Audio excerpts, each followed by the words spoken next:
che ha fatto la guerra alle 14 era tranquillo un paese e non pensava mai va a una guerra. Un giorno hanno messo una fissa in un suo paese. C'era un suo nome Nantu. Era chiamato per fare la guerra, non sapeva manco perché. Era da 8-14 e pensava essere il ritorno per la Santa Unione. Ma è stato mandato qua su, per le Francia.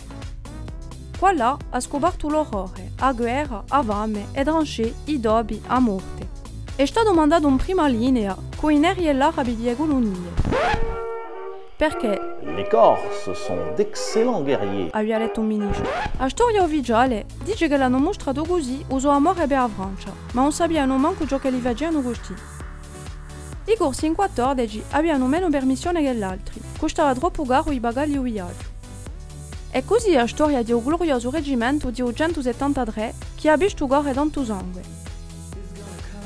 Certi non hanno mica obbedito, infatti non capiano mica il francese. Sono stati fusillés pour l'exemple.